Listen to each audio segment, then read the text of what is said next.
اقبال مجید کا افسانہ دو بھیگی آنکھیں آج آپ کی خدمت میں اس کو پیش کرنا چاہتا ہوں اور اس کا جائزہ بھی لو آخر میں۔ تو آئیے شروع کرتے ہیں۔ اسکواڈرن لیڈر تھامس ریسم کو ایسا لگا جیسے طیارے کے کاکپٹ میں ان کی سیٹ کے پیچھے اس کے 3.5 برس کا بیٹا کھڑا ہے۔ وہ آئس کریم کھا کر خالی کپ کو اس نے طیارے کے فرش پر ڈال دیا ہے۔ تھامس ایک پل کو مسکرائے اور اپنے ساتھی علی کو، جو کہ 8 دن بعد چھٹی پر جانے والا تھا، اچٹنی نگاہوں سے دیکھا۔ انہیں لگا کہ علی ابھی بھی اپنی انہی خیالوں میں الجھا ہوا ہے جنہیں وقت خش و خاشاک کی طرح اڑا لے جا چکا ہے۔ تھامس کو خیال آیا کہ وہ علی کو بتائے کہ خیالات بھی انسان کی طرح ہوتے ہیں، ان کے بھی کنبے اور قبیلے ہوتے ہیں، ان کی بھی نسلیں ہوتی ہیں اور ان کے بھی کارنامے ہوتے ہیں۔ وہ یک دن وہ بھی عمارتوں کی طرح کھنڈر بن جاتے ہیں۔ ان کا ساتھی تھوڑی ہی دیر پہلے ان سے اپنے کندھے اونچا کر کے یہ کہہ رہا تھا کہ سارے دادا دادیاں کیونکہ اب جلدی جھٹلائے جا رہے ہیں، اس لیے سبھی اب اپنی دانشوری کے خوش میں چیخ کر بات کرنے لگے ہیں۔ تھامس اس بات پر خوب ہنسا اور چیخ کر بات کرنے والا ایک ونگ کمانڈر جو خاصا فربا تھا اسے یاد آیا تھا، اس لیے کہ علی نے اس کو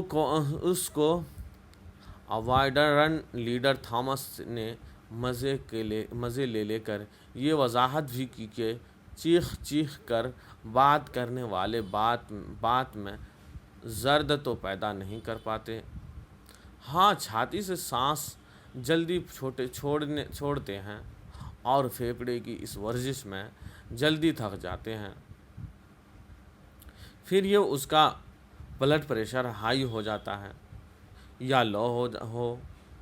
ایسا کہنے کے بعد تھامس کو اپنا باپ ضرور یاد آیا، لیکن حقیقت یہ تھی کہ اسی وقت علی کی آنکھوں کے سامنے بھی اس کے باپ کی تصویر دوڑ گئی۔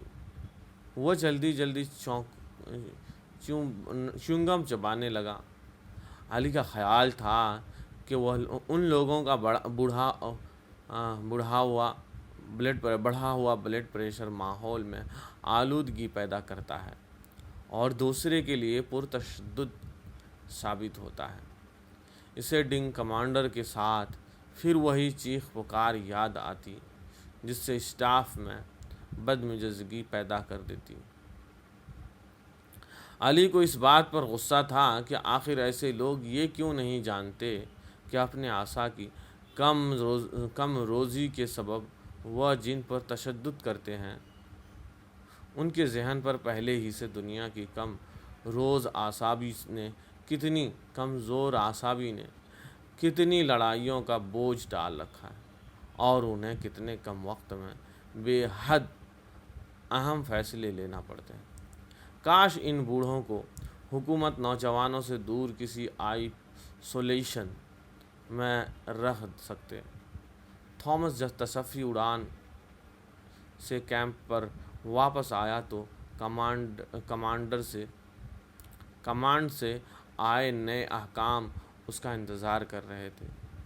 اسی رات اس نے برستے پانی میں فوجی گاڑی سے سفر کرنے کے کانٹ دار چوبند سے دور تک گھرے ایسے پختہ عمارت سلسلے میں پہنچ کر رپورٹ کی جس کے پھاٹک پر اسپیشل آپریشن یونٹ کا بورڈ لگایا تھا۔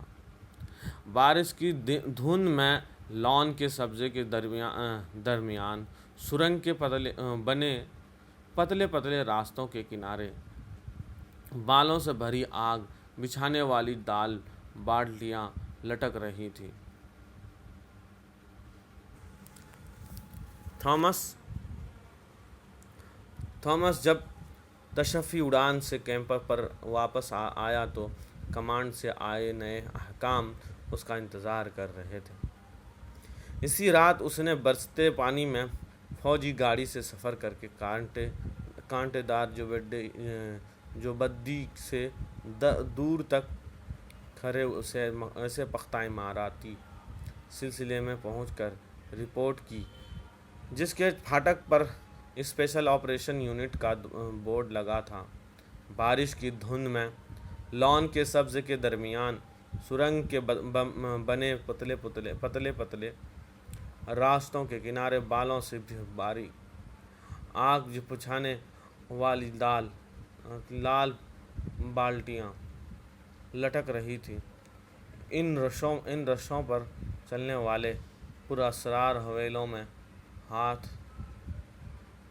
حویلوں میں نظر آ رہے تھے۔ ان سب کو یہ وردیوں اور ان وردیوں پر سجے تغموں اور ان کی ریجمنٹ کی نشانوں کی بھاری بھرکم فوجی برساتیاں ڈھکی ہوئی تھیں۔ تھامس کو یہ سوچ کر ایک دم سے ہنسی آ گئی کہ جب یہ لوگ صبح صبح کمپاؤنڈ پر بیٹھے ہوئے ہوں گے تو کیسے لگتے ہوں گے۔ پھر اس نے تصور کیا کہ اگر یہ لوگ میونسپلٹی کے دفتر کے بابو ہوتے اور سائیکل کے کیریئر میں اپنا ٹفن باندھ کر دبائے جھیلی دار رنگین اور پھٹی ہوئی برساتی پہنے اپنے جبڑے پہنچے پیڈل مارتے سڑک پر بھاگتے دکھائی دیتے تو کیسے لگتے۔ آخر ان حویلیوں کو یہ ماحول، یہ کپڑے، یہ تغمے، بالوں کی یہ تراش، بدن کی سختی اور اکڑن، چلنے پھرنے، بولنے، سوچنے اور سونے جاگنے کا یہ انداز کس نے دیا؟ انہیں باقی دوسروں سے الگ کرنے کے لیے دوسروں کو ان سے کس قدر الگ، کس قدر مختلف رہنے کے لیے دماغ اور جسمانی طور پر کیسے جتن کیے ہیں۔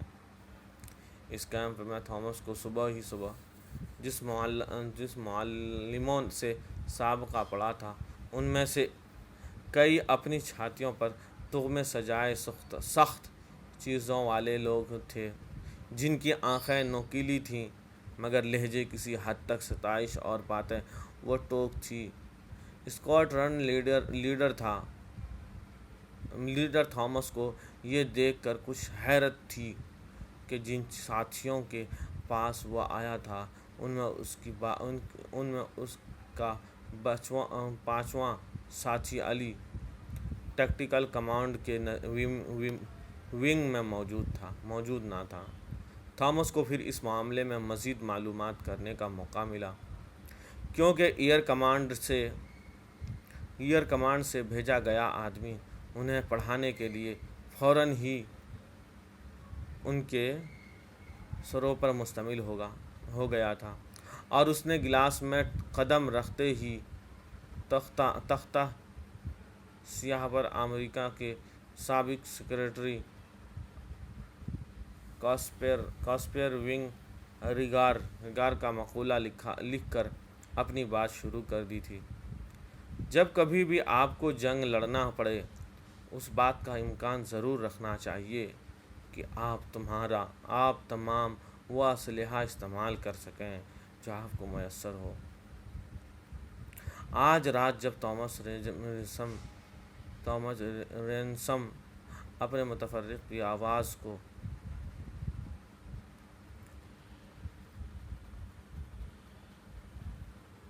تھامس کو علی کے ساتھ اس دن کا پیٹ میں گوٹو کیوں یاد آیا تھا۔ کافی کامک اس نے اسٹول پر رکھ کر سوچا تو اسے ہنسی آ گئی۔ بازار میں صاف ستھرے آئس کریم پارلر کے کنارے ایک سہانی شام میں اس نے بیوی بچے کے ساتھ ابھی کچھ دن پہلے آئس کریم کھائی تھی۔ گڈو نے خالی کپ سڑک پر ہی ڈال دیا تھا۔ ماں نے بیٹے کی یہ حرکت دیکھ لی۔ ایک بار اس نے شوہر کو کنگھوں سے دیکھا کنکھیوں سے دیکھا اور جلدی سے فٹ پاتھ پر پھینکا گیا کپ اٹھا لیا۔ انگلی پکڑ کر وہ بچے کو کنارے رکھی، کچڑا پھینکنے کی بڑی بالٹی تک لائی، پھر خالی کپ گونو کے ہاتھ میں دے کر بالٹی میں ڈلوا دیا۔ گوٹو کو یہ ایک سکھانے کے لیے کہ بیکار چیزیں کہاں ڈالی جاتی ہیں۔ ماں باپ کی کئی بار گوٹو کو بازار لا کر مختلف چیزوں کے ساتھ اس طرح کا عمل دہرانا پڑتا۔ اسپیشل آپریشن یونٹ میں خاصے لمبے اور تھکان دینے والے دن گزرنے اور جنگی تیاری کے اور انجینئر خاکوں اور چارٹوں میں کھڑے رہنے کے درمیان ایک دن تھامس کو یہ معلوم ہوا کہ اس کا ساتھی علی ملٹری کے سائیکالوجیکل آپریشن یونٹ والوں کی قید میں ہے، کیونکہ وہ نیوکلیئر بم بنانے والے سائنسدانوں کا گالی دیتا رہتا تھا۔ ایک بار یہ بات سنجیدگی جھگڑے کی شکل میں گروپ کمانڈ تک پہنچ گئی، جس سے کہا جاتا ہے کہ علی کے خیالات کے منصوبے بندی طور پر ٹریک کر دیا اور پھر اسی نفسیاتی ماہرین کے حوالے کر دیا۔ اس لیے وہاں سے سب سے پہلے علی کو لوٹنا پڑا اور چلا پھر اگر ایک بار پھر فوجیہ جا رہا تھا۔ فوج کے مقاصد اور ان کے حاصل کو ایک بار پھر استدلال کی بھٹی میں پگھلا کر ان کے روز مرے کی صورت اور برتاؤ میں اتار جاری رہا۔ ایک دن لیفٹیننٹ نے کینٹین میں بتایا کہ ماہرین نے خفیہ فوجی دستاویز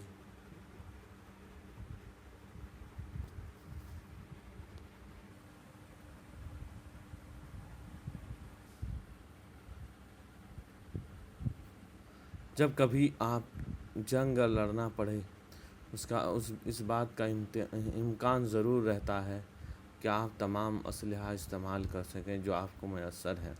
اس رات جب تھامس ریمز اپنے مستقر کی آرام گاہ پر پہنچا تو گرم پانی کے ساتھ اس نے اپنی ننھی عمر کے بیٹے کی تصویر کو ذرا غور سے دیکھا۔ خود تندرست گول مٹول اماں اسے گود میں تھوڑی ہی دیر لے پاتی کہ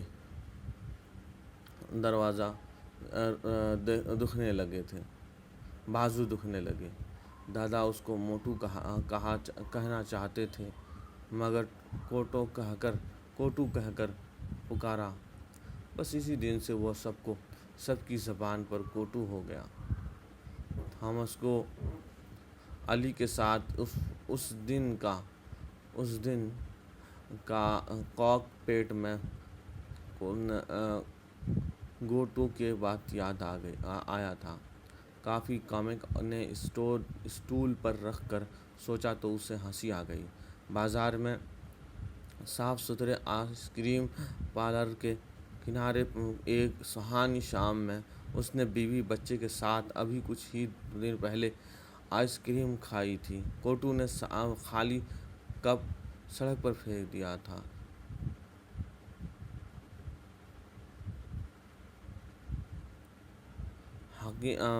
شکر گزار تمہارا زمین سے رشتہ کیا ہے؟ دادا نے کہا، تمہارا زمین سے رشتہ کیا ہے؟ مجھے بتاؤ۔ وہ انتظار کرتے رہے کہ علی اس رشتے کی وضاحت کرے گا۔ اس انتظار میں انہوں نے حقے کی ایک دو کش بھی لے لی، لیکن علی کو بھلا بتانے کی کیا پڑی تھی؟ تو انہوں نے خود ہی چوٹ ماری، صرف اتنا ہی رشتہ نہ جتنی دیر تمہاری تلوے ٹکے ہیں۔ لیکن اس وقت بھی تمہارے تلوے اور زمین کے درمیان جوتے کا تلا حائل رہتا ہے۔ علی منہ پھیر کر مسکرا دیا تھا تو دادا کی آواز اور بھی مضبوط ہو گئی، تم لوگوں نے زمین کا شکریہ گزارنا چھوڑ دیا۔ علی نے بتایا کہ ان کا یقین تھا کہ انسان خاک سے بنا ہے، اور اگر انسان زمین کا شکر گزار ہوتا ہے تو زمین بھی اس کی شکر گزار ہوتی ہے۔ اس لیے انہوں نے کہا تھا، جو شکر گزار ہونا ہی نہیں چھوڑ دے، وہ سجدہ شکر ادا کرے گا۔ ظاہر ہے دادا میاں کا پارا دھیرے دھیرے چڑھ ہی رہا تھا۔ اس بات کو اس طرح طول نہ دیتے۔ حکم ہے کہ ہر تازہ نعمت کے ملنے اور ہر مصیبت کے دور ہونے کے بعد سجدہ شکر بجا لانا چاہیے۔ حضرت ابراہیم خدا کے اپنے خلیل سے اس لیے بنایا کہ وہ زمین پر بہت زیادہ سجدہ ادا کرتے تھے۔ علی کا بیان تھا کہ ان فقروں کی ادائیگی کے وقت غالباً عقیدت کے سبب دادا میاں کا چہرہ ٹمٹماتا گیا تھا، اور فور جذبات کو دبانے کے لیے انہیں حقے کا کش بھی لمبا لینا پڑا تھا۔ پھر انہوں نے سجدہ شکر ادا ہوتا ہے یہ بات بھی ذرا انہوں نے بیان کی۔ جانتے ہیں یہ سجدہ شکر زمین پر ہی ہوتا ہے، زمین کرسی پر نہیں، پیشانی ہی پر نہیں، دونوں رخساروں کو زمین پر رکھتے ہیں اور دونوں بازوؤں سے زمین کو چمٹاتے ہیں۔ طول دینے والوں سے تو شکر کے سجدے کو اتنا طول دیا کہ پرندے ان کی پیٹھ پر یہ سمجھ کر بیٹھ گئے جیسے کوئی سفید کپڑا پڑا ہے۔ اس نے بعد دادا جان پر رقت طاری ہو گئی تھی، اس لیے آواز بھر گئی۔ ممکن ہے خدا کا کوئی وجود نہ ہو، ممکن ہے حضرت ابراہیم کی کہانی من گھڑت کہانی ہو، مگر سجدہ شکر رہتی دنیا تک قائم رہے گا۔ یہ زمین حقیقتوں کی اعتراف ہے اور ان کے ایک ذریعہ ہے کہ زمین تھامے رہنے کا ایک بہانہ۔ تھامس کے شک کی بنیاد علی کے وہ خیالات تھے جو کبھی کبھی بات کرتے یکایک اپنے مخفی پناہ سے باہر آ جایا کرتے تھے۔ ایک دن علی نے خاصا زور دے کر یہ بات کہی تھی، کچھ لوگ گراؤنڈ ریالٹیز کو چھوڑ کر آسمانی سچائیوں کی تلخیاں پکڑنے کے مہنگے شوق میں مبتلا ہو جاتے ہیں۔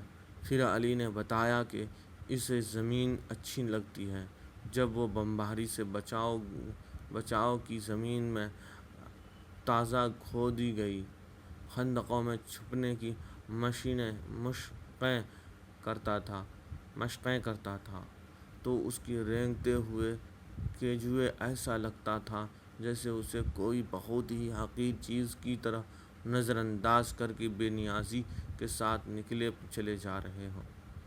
پھر ایک تھامس کو یہ پتہ لگا کہ وہ کمیٹی جو جیمز فرینک کی صدارت میں دنیا کے کچھ بڑے سائنسدانوں کو لے کر قائم کی گئی تھی، اس کی رپورٹ کے ماہرین کو اسی سے ضرورت تھی تاکہ وہ اس دستاویز کے ذریعے اپنے مریض کے ذہن سے اس نقش کو مٹا سکیں کہ جاپان پر گرائے گئے ایٹم بموں نے استعمال کے ذمہ دار سائنسداں ہیں۔ ماہرین نے اپنے مریض کو اتنا تو یقین دلا ہی دیا کہ سیکریٹری برائے جنگ کے 11 جون 1947 کو پیش کی گئی تھی اس رپورٹ نے ان بموں کے استعمال کی سختی سے مخالفت کی تھی۔ یہ انہیں غیر ضروری بتایا تھا، لیکن اس دوران اس ماہرین جب اس نتیجے پر پہنچے کہ اس کا مریض صرف یہی نہیں کہ سائنسدانوں کو گالیاں دیتا ہے بلکہ سینہ تان کر کے نہیں بلکہ زمین کو دیکھتا ہوا چلتا ہے اور اکثر کھیل کے میدان میں گھاس پر جایا کرتا ہے اور اپنی دونوں باہیں زمین سے ملا کر پھیلا دیا کرتا ہے، اور جب اٹھتا ہے تو اس کی آنکھیں بھیگی ہوا کرتی ہے۔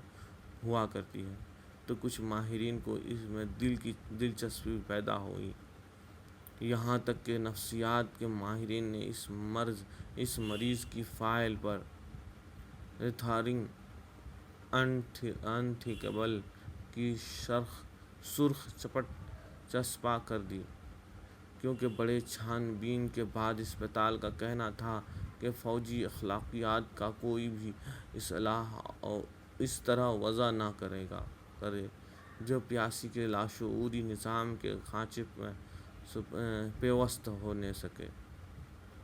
ہونے سے منکر ہو۔ ایک رات نئے احکامات کے سبب فوجی گاڑی نے اسکواڈرن لیڈر کے اس جتھے کو ماس ٹرانسسٹر ویپنری سسٹم کے زمین دوزخ مستقر میں پہنچا دیا، جسے وہاں کے لوگ مخفف کے ساتھ MWDs پکارتے تھے۔ تھامس کو وہاں یہ دیکھ کر حیرت کے ساتھ خوشی بھی ہوئی کہ علی ابھی وہاں ایک دن پہلے ہی موجود تھا، قبل اس کے کہ تھامس اس سے حال چال لیتا۔ علی ابھی کیفیت بیان کر دے۔ "I am under operation". کس لیے؟ تھامس نے جاننا چاہا۔ وہ کہتے ہیں کہ فیصلے جلد کر سکتا ہوں، مجھے عقاب کی طرح جھپٹنا بھی آتا ہے، قوت برداشت بھی۔ گزب کی ہے، مگر میں شکی ہوں۔ شکی؟ تھامس نے دہرایا۔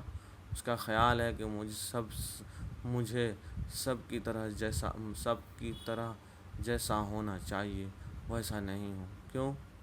کیونکہ وہ سمجھ نہیں پا رہے ہیں کہ میں پرانا آدمی ہوں یا نیا۔ مطلب میرا جھکاؤ کس طرف ہے۔ یہ بھی ایک عجیب اتفاق تھا کہ وہاں پہلے ہی دن لیکچر دینے والے نے کمپیوٹر سے فراہم کیے جو معلومات تحت فارم سیاہ پر پہچانے ہوئے علی کو چڑھنے کے لیے کافی تھی۔ بلیک بورڈ پر لکھا تھا، بم کا نام فٹ مین، رقبہ میٹر 345، وزن 250، وزن 4500 کلو گرام، آتشی مادہ 1 کلو پلوٹونیم، دھماکے کی قوت 23 ملین کلوٹن کے برابر، ہلاکت خیزی 2,17,000 کی بستی میں 1,40,000 افراد مارے گئے۔ جو بچ گئے وہ موت کی دعا مانگ رہے تھے۔ علی کو ایسا لگا جیسے موجودہ زمانے کے ریلوے ڈرائیوروں کو پرانے زمانے کے قطار ریلوے نے انجن کا ماڈل دکھایا جا رہا ہے۔ وہ لیکچر دینے والے سے شکایت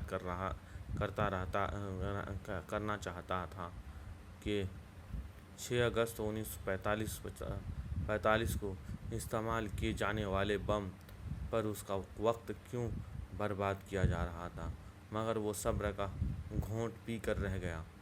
دھیرے سے تھامس کے کان میں بولا، "کچھ بھی پوچھنا بیکار ہے، کیونکہ میں آپریشن میں ہوں۔" آخرکار وہاں علی اور تھامس کو لمبی پیچیدہ تکنیکی اطلاعات، جنگی طیاروں میں اڑانے والوں کی پرخطر مشقوں اور گہری ہوا فوجی تربیت کے بعد سے بے حد قیمتی بمباری کی حیثیت دے کر زمین دور مستقر سے باہر لایا گیا تھا۔ تھامس کو ہیڈ کوارٹر پر بیوی کا ایک تازہ خط ملا، جس میں بیوی نے اس کے شرارتی بیٹے کی مزیدار حرکتیں لکھی تھیں۔ وہ بار بار ماں سے کہتا تھا، بابا بولتے پیچھے پارک ہے، بابا بولتے پیچھے پارک ہے، پارک میں پھول ہے۔ تھامس کو اپنا گھر کا ڈرائنگ روم یاد آیا، جس سے ملحق ایک صاف ستھرا اور ہر ابھرا پارک تھا اور کھڑکی کے پارک کی جانب کھلتی تھی۔ پھر اسے یہ بھی یاد آیا کہ کن کن طریقوں سے انہوں نے کوٹو کو یہ ذہن نشین کرایا تھا کہ کچہری کی کوئی بھی چیز کھڑکی کے پارک میں نہ اچھالے۔ کوٹو نے حسب عادت ہدایات پر بھی باپ کو کیوں کے سوال کاٹنا لگا کر پھانسا لیا تھا، اور کبھی کبھی اس کی کیوں کے کاٹنے میں باپ اور ماں دونوں ہی کچھ ایسا بھیج جایا کرتے کہ انہیں جواب دینے نہ بن پڑتا۔ لیکن تھامس کو ہمیشہ اس بات کی فکر رہتی کہ گھر کی جانب سے ایک تنکا بھی پارک میں نہ پھینکا جائے۔ تھامس نے کوٹو کو کھڑکی کے پاس کھڑے کر کے پارک کا نظارہ کرایا تھا۔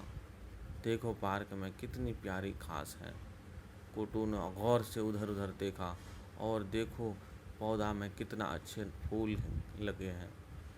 پھر تھامس بیٹے کو پارک میں لے گیا تھا۔ وہاں اسے جو بھی بیکار چیز نظر آئی اس کو اپنے ہاتھوں سے اٹھایا، پھر ایک آدھ چیز بیٹے سے بھی اٹھائی اور ایک جانب رکھے کچردان میں ڈلوائی۔ پھر کئی بار بیٹے کو پارک لے جا کر یہی عمل دہرایا۔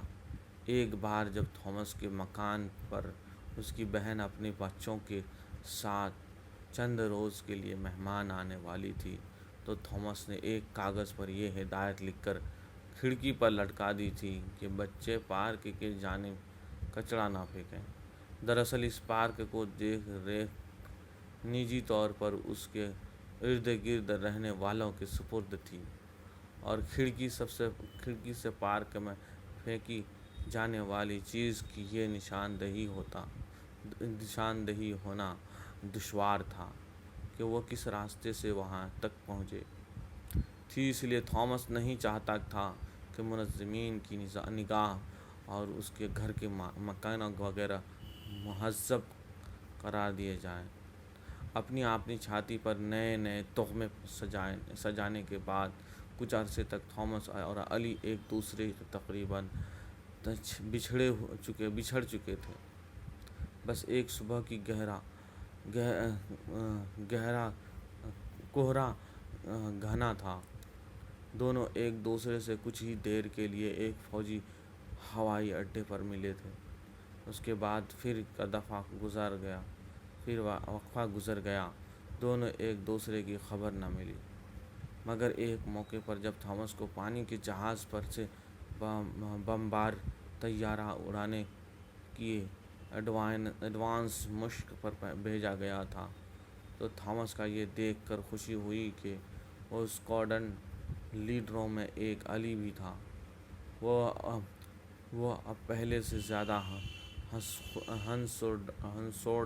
ہینڈسم اور کھنڈا ہو گیا تھا۔ جب اس نے پانی کی جہاز پر بنی طویل کشادہ ہوائی پٹی سے طیارہ اڑا کر واپس اتارا تو کاکپٹ کا ڈھکنا جھٹکے سے پلٹ کر تھامس کو دیکھتے ہی سیدھے ہاتھ کا انگوٹھا ہوا میں اٹھا کر مسکراتے ہوئے بولا، اب کیا کرو گے بیٹا؟ اڑانوں کے لیے زمین میں اب ضروری نہیں رہ گئی تھی۔ انہیں تربیتی مشقوں کے دوران علی کو الٹیاں ہونے لگی تھیں اور سر میں سخت درد اٹھنے لگا تھا۔ ضروری جانچ کے لیے اس کو اسپتال لٹایا گیا تو وہاں تھامس سے ملنے گیا۔ فوجی لائبریری سے کچھ کتابیں آئی تھیں جو اس کے سرہانے دھری تھیں۔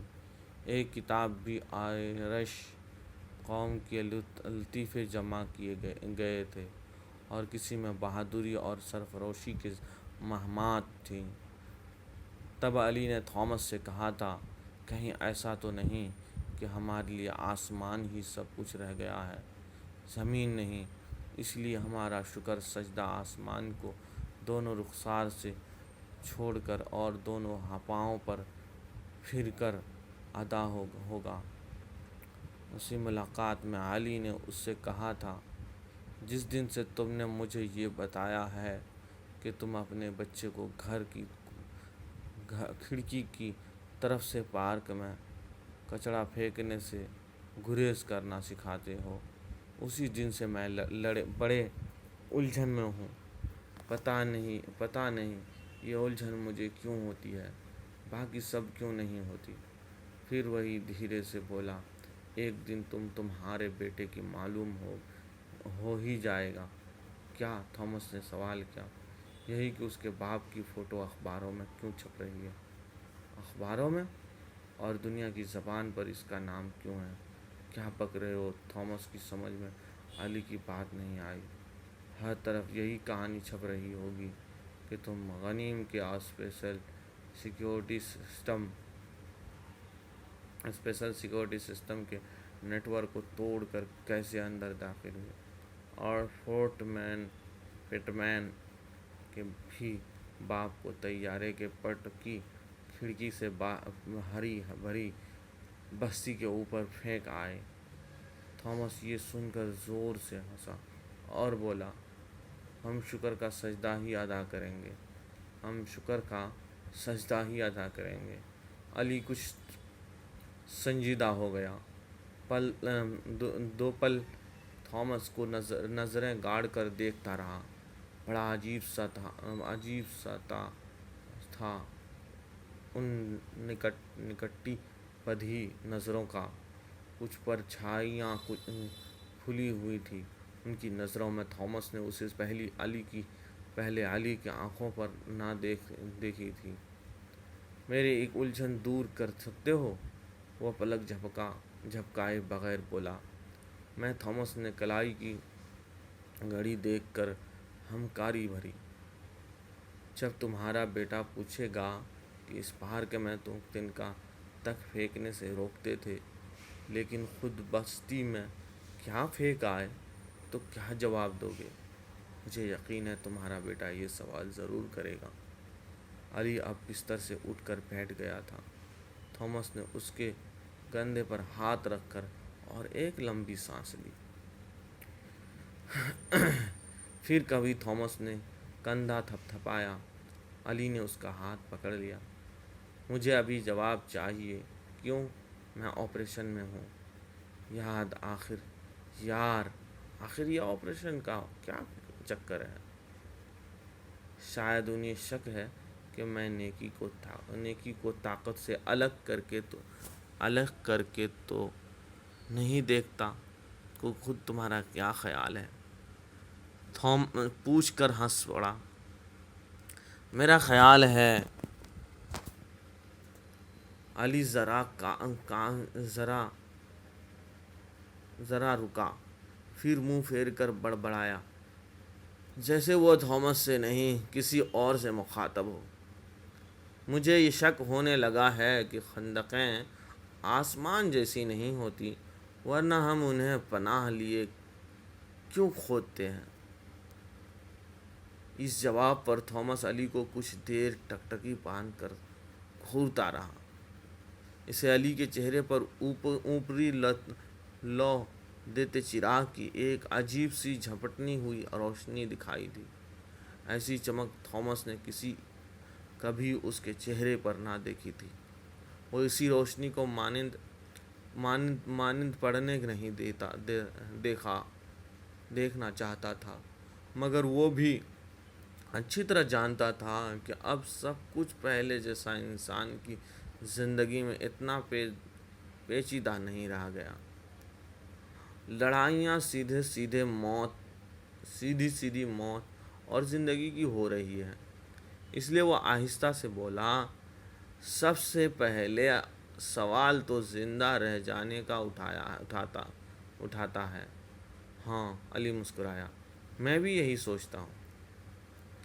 اگر تم یہی سوچتے ہو تو پھر زندہ رہو۔ تھامس کے لہجے اور لفظوں کے انتخاب میں ایک انتباہ تھا